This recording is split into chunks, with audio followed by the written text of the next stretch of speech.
Ini adalah jenis dia panggil modular punya design kapal. Gowin ni adalah jenis kapal perang yang baru, terutama design hull dia dan sebagainya lah.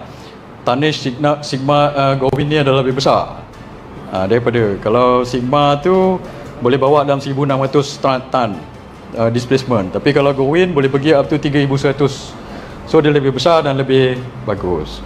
Lepas itu dia cakap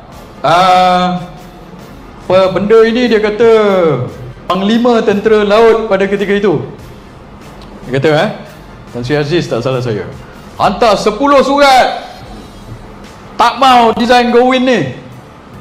So oleh itu katanya kononnya tak baguslah Gowin ni, sebab Panglima Tentera Laut pada ketika itu nak design Sigma. So dia kata MINDEF tak ikut arahan ataupun feedback daripada end user. Saya cakap macam ni, yang cadangkan design Gowin ni, yang nak sangat design Gowin ni berbanding dengan Sigma adalah juga bekas Panglima Tentera Laut, iaitu Tan Sri Ramli tak salah saya. Dia masa itu adalah pengerusi BNS, Boston Naval Shipyard. So dia cadangkan Gowin, tapi PTL atau Panglima Tentera Laut pada ketika itu nak Sigma. So ini adalah perjanggahan pendapat antara dua orang Panglima Tentera Laut. Okey. So dia kata ini percakapan pendapat antara dua tentera laut. Seorang pengurusi ataupun board of director, bukan pengurusi, board of director dalam BNS, kontraktor yang dilantik oleh MINDEF. Seorang lagi Panglima Angkatan Tentera yang memang dalam Angkatan Tentera yang akan jadi end user. Sebab itu saya bangkitkan 2-3 hari lepas, PAC pun membangkitkan, siapa end user? Adakah kontraktor itu ini end user, ataupun yang akan bawa kapal itu end user? Dia kata dia pun bekas Panglima Angkatan Tentera. It does not matter. Sebab when you keluar daripada Angkatan Tentera, you duduk di bawah BNS, you duduk di bawah kontraktor, you ada, ini dipanggil conflict of interest. You ada kepentingan konflik. Sebab you kontraktor, you akan nak sesuatu yang benefit to you, not benefit to the end user. The end user bukan BNS. Tak kisahlah kau ada kepakaran macam mana sekalipun, end user yang akan menentukan apa yang dia nak. End user yang menentukan apa yang dia nak. Bukan masalah ini perbezaan pendapat, tak. Lainlah kalau Panglima itu duduk dalam Angkatan Tentera, yang Parlimen ni pun duduk dalam Angkatan Tentera, dua-dua buat keputusan. Tan Sri Aziz dan Tan Sri Rahim dia sebut tadi tu, dua-dua duduk Angkatan Tentera, dua-dua duduk komander tertinggi, dua-dua buat keputusan. Konflik, yang tu betul lah. Tapi seorang duduk di bawah kontraktor, walaupun dia bekas whatever lah kan. Saya percaya ramai daripada situ ada engineer dan sebagainya, kita tak menafikan perkara tersebut. Tapi kontraktor tak boleh menentukan kehendak end user. End user adalah siapa yang pakai kapal tersebut, which is Panglima Tan Sri Aziz, TLDM. Dan pada masa itu dia berkuasa. Ini satu lagi kepincangan hujah tersebut. Macam mana pula kontraktor boleh tentukan apa yang end user nak? So kalau katakan PKR kata, oh ini Parlimen Tentera Laut sedia ada ni, dia ni end user, so dia lebih tahu apakah end user punya requirement. Habis tu bekas Panglima Tentera Laut itu yang nak design Gowin tu, takkan awak ingat dia tak tahu dia berpuluh-puluh tahun dalam Navy. Bukan masalah dia tahu ke tak tahu. Isunya adalah siapa end user, siapa kontraktor. Siapa end user, siapa kontraktor. Kontraktor kena dengar cakap siapa. Yang nak pakai tu end user. Dan dia dah bersara, kita pun tak tahu berapa tahun dia bersara. Yalah, katalah seseorang itu dah bersara 10 tahun dia dah bersara, for example. Oh, dia dah bersara. Teknologi yang dia tahu 10 tahun lepas mungkin. Sedangkan saya ni, contoh saya lah kan, Panglima Laksmana, Panglima baru, yang saya tahu teknologi terkini. So at the end of the day, end user yang menentukan, dia yang bayar. Tapi kenapa tiba-tiba kontraktor pula boleh tentukan? Itu timbul persoalan. And sekarang ni, hari ini, saya interested nak tahu siapa kena tahan esok. Adakah dia yang ditahan? Takkan dia tak tahu keperluan kehendak Navy pada ketika itu. So sebab itu saya kata, ini adalah percanggahan pendapat antara satu Parlimen Tentera Laut, bekas Parlimen Tentera Laut, dengan Parlimen Tentera Laut yang lain. Salah. Salah. Bukan percanggahan pendapat di antara satu Parlimen Tentera Laut dengan satu Parlimen Angkatan Tentera lain. Salah. Dia sebenarnya, kalau dua-dua tu duduk di dalam dalam TLDM pada masa itu berbincang. Okey, tak apa, itu mungkin ada perbezaan pendapat. Tetapi seorang duduk di bawah kontraktor sebagai konsultan ataupun director kepada syarikat yang dapat projek daripada TLDM, maka dia ada conflict of interest dalam menentukan apa kehendak end user. So dia tak ada hak untuk menentukan. Dia kena dengar apa kehendak end user. Apa tugas dia? Memastikan kehendak end user itu boleh dicapai oleh kontraktor. Itu sebenarnya tugas dia, bukan menentukan apa yang end user perlu buat. Masalahnya siapa yang betul? Tapi Puan Rafizi ni kata dia buat andaian, sebab ini 10 kali dia hantar surat, mesti ada penyelewengan. Mesti. Hanya kerana dia 10 kali hantar surat, mesti dia penyelewengan, tuan-tuan. Apalah hujah yang kau bawa ni kan. Tak ada kena-mengena dengan 10 kali dengan penyelewengan tu. Okey, kita dengar sebab saya ada satu PAC punya rumusan. Apa beza Gowin dengan... Lepas itu, awak tanya ambil berdasarkan satu pendapat Panglima Tentera Laut pada ketika itu. Awak tanya ke Panglima Tentera Laut selepas itu? Selepas Tan Sri Aziz ni ada 2 orang lagi Panglima Tentera Laut. Satu Tan Sri Kamaruzzaman, satu lagi yang baru ni, Tan Sri Reza ke nama dia. 2 Panglima Tentera Laut pada lepas dia tak pernah komplain pun pasal design Gowin ni. Okey. Kemudian dia argue, dia kata, lepas itu ada 2 Panglima Angkatan Tentera tak pernah komplain pun. Kontrak itu ditandatangani masa Panglima Angkatan Tentera siapa? Tan Sri Aziz. Apa kena mengena selepas itu? Kemudian dia kata 2 orang ni tak ada komplain pun. Buktinya sekarang, masalahnya projek ini bukankah dah lewat? Bukankah itu sudah jadi cukup bukti bahawa projek ini lewat? Is that not a proof? Adakah itu bukan bukti bila mana projek ini lewat? Bukankah menunjukkan Tan Sri Aziz betul lah? Kalau kita ambil Sigma dah siap lama dah. Saya tengok ada satu kenyataan tadi, Indonesia ambil LCS dia 2000, dia order LCS 2012, 2020 ke 2021, dia dah dapat dah 8 biji kapal. Kita order 2013, 2022, satu pun tak ada. Betul lah Tan Sri Aziz cakap. Sekarang dah lewat, inilah bukti dia. So sekarang ni 3 Panglima Tentera Laut setuju dengan design Gowin. Dia seorang setuju dengan Sigma. So awak nak percaya pada siapa?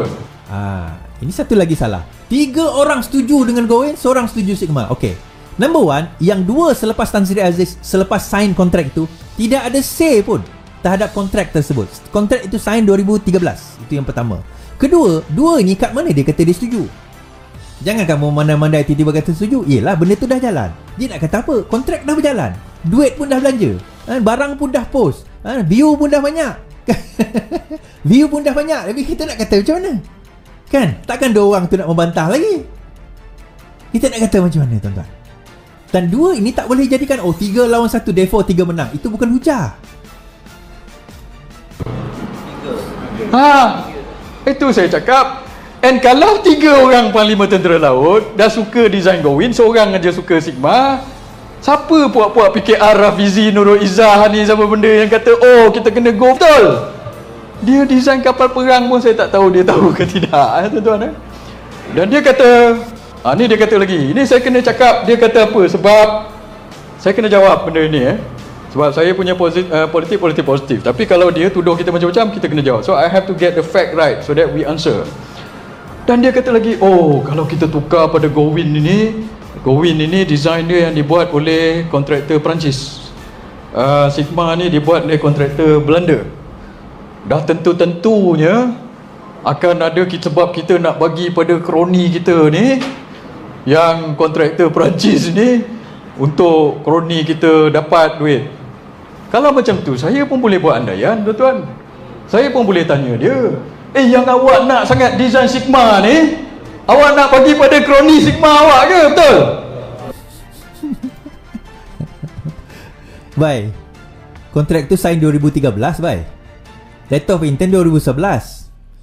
LO apa, dia quotation keluar 2010. Masa tu Pakatan Harapan pun tak tahu apa kena dengan projek tu, nak bagi dengan kontrak Sigma, kontraktor Sigma macam mana? Lainlah kalau tiba-tiba Rafizi kata kita bagi kepada, contoh nama company tu, kita bagi kepada kerusi terbang, kita kena bagi kepada meja terbang, kontraktor kita guna kapal design meja terbang. Itu lainlah. Dia hanya kembali kepada apa yang TLDM nak. Tapi tak apalah dia tak tahu apa nak sebut. Betul. Betul je lah. Apa pasal pula awak nak sangat design Sigma ni? Siapa kroni awak ni dia design Sigma? Saya pun boleh tanya. Satu. Dan kalau tengok daripada Sigma dengan Go-Win ini tuan-tuan, we go to detail. Sebab dia nak go detail, I go detail. Okay, dia kata dia nak go detail, we go detail. Okay, kita dengar apa detail yang nak cakap Saya dah dengar Sigma dengan Go-Win ni, Sigma ni design lama, Go-Win design baru. Sebab itu kita ambil design Go-Win. Dan Go-Win ini dipakai oleh negara-negara UAE pakai, saya ingat Argentina pakai. Argentina yang perang Navy dengan British dulu, Argentina pun pakai design Go-Win. Saudi Arabia tu saya pakai Go-Win juga. Sigma ni tuan-tuan siapa pakai? Morocco dan Indonesia. Yang kita nak pergi ikut Morocco buat apa? Ni Kenapa kita nak ikut UAE? Kan, kenapa nak ikut UAE? Kalau Una Hujah tadi lah, kenapa nak ikut UAE? design lama. Itu pasal saya cakap, dia ni apa benda yang dia cerita ni, Go-Win Sigma. Oh, katakan dia kata tentunya ada penyelewengan di situ. Ini bergantung pada dia ada jawatan kuasa teknikal dan sebagainya. Itu satu lagi yang dia kata. Dan betul, saya setuju jawatan kuasa teknikal. Dan jawatan kuasa teknikal pada Mei 2011 telah menentukan untuk guna Sigma. Okay, jawatan kuasa teknikal TLDM pada 2011 telah membuat keputusan untuk membuat Sigma. 2 bulan kemudian Zahid tukar, dan Zahid salah setuju. 2 bulan kemudian Zahid tukar kepada Go-Win. Go-Win ini adalah yang baru kan, yang Sigma ini adalah design lama, reka bentuk lama dan sebagainya. Okey. Now, ini adalah yang didapati oleh PAC dan juga jawatan kuasa. Semalam saya sebut PAC 2019, bukan PAC 2019 tu yang ditubuhkan adalah jawatan kuasa. Dia macam jawatan kuasa untuk mengkaji pasal keuangan dan sebagainya lah kan. Yang ini adalah yang dikumpulkan oleh PAC pada 2022 ini. So kita tengok comparison di antara dua kapal ini. Jadual 2 dalam PAC, jadual 2. Alright. Satu, bukti pandangan TLDM tidak diambil kira. Belah kiri putih tu adalah Sigma, belah kanan tu adalah Go-Win.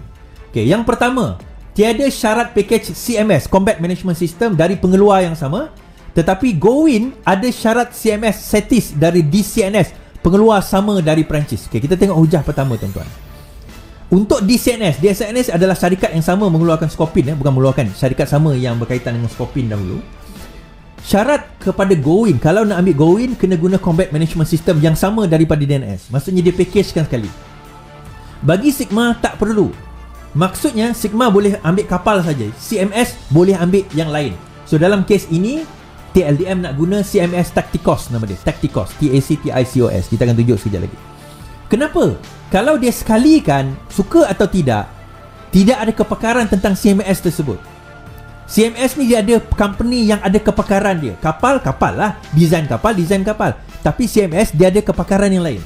Tetapi untuk Go-Win tak, dia packagekan sekali, seolah dia ada kedua-dua kepakaran. Itu isu. Okay, itu yang pertama. So TLDM tak suka benda tu.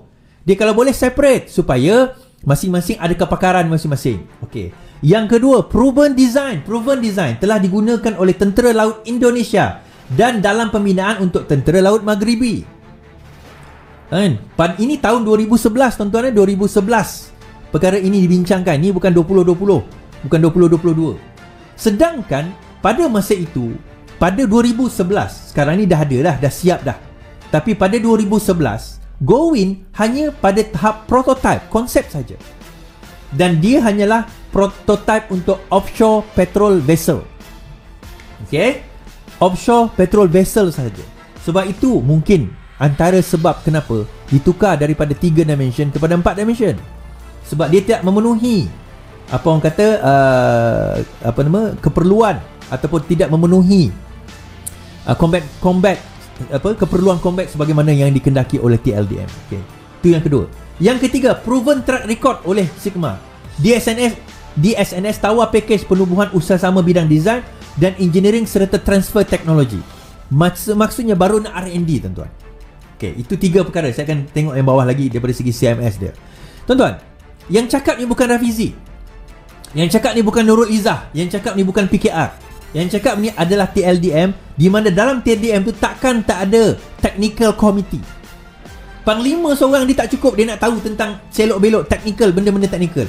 Panglima Angkatan Tentera ni dia hanya tahu benda yang umum saja. Dia nak beli kapal, dia akan ada technical committee dalam company, dalam ketumbukan mereka untuk menentukan yang mana lebih sesuai untuk mereka. So sekarang ini hujah Isham Jalil tadi dia kata, alah apa yang Rafizi tahu, apa yang Nurul tahu. Memang Rafizi tak tahu, Nurul tak tahu, saya tak tahu, orang PKR tak tahu. Tetapi yang berkata demikian bukan Rafizi, bukan Nurul, bukan saya, bukan PAC, tetapi orang di dalam TLDM sendiri. Apa Isham Jalil boleh kata dia orang tak tahu? Isham Jalil boleh argue yang orang dalam TLDM tak tahu, end user tak tahu apa yang dia orang nak. Dan bukti bahawa end user TLDM ni betul berbanding dengan PNS apabila memilih Sigma berbanding Gowin, kita punya kapal sepatutnya sampai Ogos 2022 ini, 2022 Ogos 2022 ini, 5 kapal patutnya dah sampai. Sekarang kosong kapal sampai. Kapal ada kapal ada. Ya, saya tahu kapal ada. Saya tak kata kapal tu tak ada. Saya kata kapal sepatutnya ada di pesisiran pantai. Dah patrolling pesisiran pantai sekarang ni. At least untuk ready to patrol lah. Belum patrol lagi. Dia akan ada dia punya commission dan sebagainya. Dia punya testing dan sebagainya kan. At least satu dah boleh patrol lah. Tapi sampai sekarang masih tinggal besi, kayu dan juga kerangka. Hari ini ada keluar kenyataan bahawa kapal pertama LCS 1 yang sepatutnya siap 100% pada 2019, sekarang ini siap baru hanya 60%. LCS 5 yang sepatutnya siap pada tahun lepas, sekarang ini hanya 20% siap. LCS 6 0% siap. Ada keluar hari ini dalam surat khabar. Saya malah nak cari lah. Tuan-tuan boleh google sendiri, akan jumpa penyataan. Dan mungkin ini bukan daripada pembangkang, ini bukan daripada Mat Sabu, bukan ini daripada LCS daripada BNS sendiri. Boleh google, boleh cari. Diorang sendiri dedahkan kepada media hari ini. So bukti yang TLDM itu betul dan Gowin itu salah, kita tengoklah sekarang ni. Kenapa tuan-tuan? Saya tunjuk apa sebabnya yang menyebabkan kelewatan itu. Dalam muka surat 48, benda yang muka surat yang sama, muka surat 48. Kelewatan dan memuktamadkan perolehan peralatan, ini adalah sebab 4 sebab kenapa kapal itu lambat. Nombor 1, kelewatan dalam memuktamadkan perolehan peralatan kapal sebelum Oktober 2016. Sehingga 18 November 2020 masih terdapat 11 peralatan yang belum dimuktamadkan. 11 peralatan masih belum muktamad tuan-tuan padahal dah masuk 2020. Kedua, kelewatan dalam memuktamadkan detail design and production drawing, iaitu sebelum Oktober 2016. Bagi proses kerja detail design, BNS perlu mendapat kelulusan dari Naval Group selaku design authority. Sampai 2016 Oktober masih belum dapat detail design lagi. Ketiga, kelewatan kerja-kerja pembinaan, di mana kesan daripada kelewatan memuktamadkan perolehan peralatan dan kelewatan menyiapkan detail design dan production drawing. Subkontraktor tidak dapat melaksanakan kerja-kerja pembinaan selagi detail design dan production drawing tidak siap sepenuhnya. Dan keempat, stop work order telah dibuat oleh OEM, Original Equipment Manufacturer, bermula April 2018. Ini 4 faktor. Tak ada dekat sebut pun dekat situ. PH menghentikan, PH membekukan. Ini PAC 2022 tuan-tuan. Kat mana? Tunjukkanlah kat mana. Sembang memang boleh kencang tuan-tuan. Sembang kita memang boleh kencang. Saya tunjukkan bukti, saya bawa dokumen. Kelewatan, sebab-sebab kelewatan ditulis di dalam dokumen yang dibentangkan di Parlimen tuan-tuan. Setelah daripada 2019 sampai 2022, kajian demi kajian dibuat, pembentangan itu akhirnya dilaku pada 2022. Sekarang ini benda tu dah besar, dah meletup. Banyak lagi isu-isu lain. Ada yang bawa isu engine jet tak sampai, helikopter hilang, kereta tank. Itu akan datang kemudian. Tapi saya nak tunjuk tuan-tuan hujah dia. Hujah yang dibawakan. Dan esok dikatakan bahawa bekas pegawai BNS dijangka didakwa esok berhubung projek LCS. So saya interested nak tahu, adakah pegawai BNS tersebut adalah yang seperti mana yang disebut oleh Isham Jalil itu. Akan didakwa dijangka didakwa esok hari. So saya interested nak tahu lah siapa. Mungkin. Okey, kita tengok kepada package tadi, CMS. Yang CMS ni nanti kita akan tengok hujah ketiga, kita akan kembali kepada slide ini. Apa beza Tacticos CMS yang dipilih oleh TLDM berbanding dengan pilihan BNS? CMS Combat Management System pilihan TLDM adalah konsep teknologi komputer architecture dan prosesor terkini dalam pasaran. Dan dia tidak ada istilah obsolete, dia tak ada tempoh luput. Dia akan sentiasa boleh diupdate. Kemudian nombor 2, rekod integrasi seragam dengan 10 dari 11 peralatan TLDM. Maksudnya sistem CMS TLDM yang dipilih Tacticos ini, 10 daripada 11 peralatan dia boleh compatible untuk integrate. Dan kos dia rendah. Dan pegging dia, maksudnya dia currency hedging dipanggil, dia sekat, maksudnya dia pack kan, dia ikat mata wang 349 juta sahaja. So macam sekarang ni harga mata wang meningkat, harga tetap 349 juta. Ini harga 2013 tuan-tuan 2013 punya harga.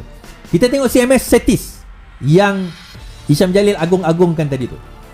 Teknologi server dia akan obsolete dalam 5 hingga 10 tahun. Ciri-ciri open architecture dan ditambah dengan server untuk tujuan redundancy.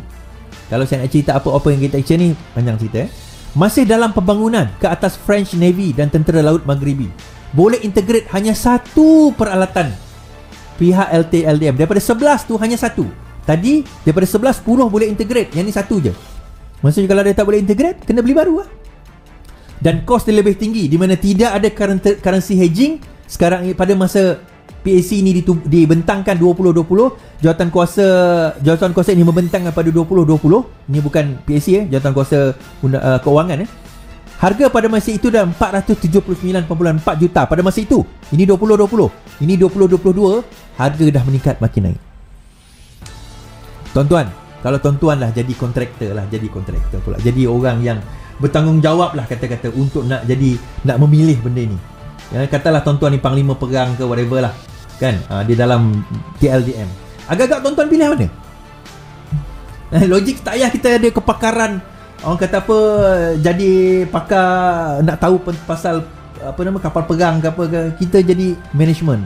Jadi orang yang dalam management. Tuan-tuan pilih yang mana?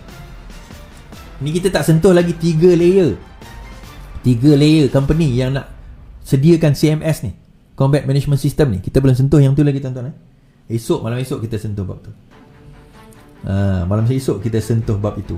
Tuan-tuan, saya nak bagi tahu kenapa kita sibuk sangat benda ni. 6 bilion telah dibelanjakan. Ya, kita tak menafikan mungkin tahun depan, saya tak sangka tahun depan akan siap. Tuan-tuan, kalau 5 tahun baru 60%. 5 tahun 60%. Agak-agak berapa tahun lagi kita nak tunggu yang 20% tu? Okeylah, mungkin dia punya detail design tu dah dapat. Mungkin. I don't know. Kita harap begitulah. Tak kisahlah. Yang penting dia siapkan kapal tersebut. Takut nanti tuan-tuan bila dia siap kapal, masalah lain pula.